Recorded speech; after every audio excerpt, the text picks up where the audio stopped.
ఇక్కడ cube root 196 ని find out చేద్దామండి ఇక్కడ ఉన్నటువంటి ఫార్ములా ఆధారంగా. సో ముందుగా 196 కి నియరెస్ట్ ని ఫైండ్ అవుట్ చేద్దామండి. దట్ ఈస్ 125 అండ్ 216 కదండి. సో ఇక్కడ 196 దేనికి దగ్గరగా ఉందండి, 216 కదండి. సో అంటే మనకి నెంబర్ ఏమవుతుంది, 6 కదండి. అంటే n వాల్యూ ఎంత అండి, దట్ ఈస్ 6. సో డిఫరెన్స్ చూద్దామండి. డిఫరెన్స్ సో మనం దేన్ని తీసుకున్నామండి, దేని కదండి తీసుకున్నాం. అంటే 216 ని ఇక్కడ రాద్దామండి. 216 డిఫరెన్స్ ఎంత అండి. సో డి వాల్యూ ఎంత అండి, దట్ ఈస్ -20. ఫార్ములా సబ్స్టిట్యూట్ చేయండి. n వాల్యూ 6 కదండి, 6 D value -20 by 3 into n square, that is 6 square.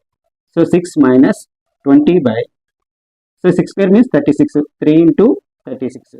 So 4 table to cut చేయండి, 4 5 ja 4 9 ja is 6 minus 5 by 27. 6 minus 5 by 27 means 0.18. 6 minus 0.18 means 5.82. మీరు దీన్ని find out చేయండి.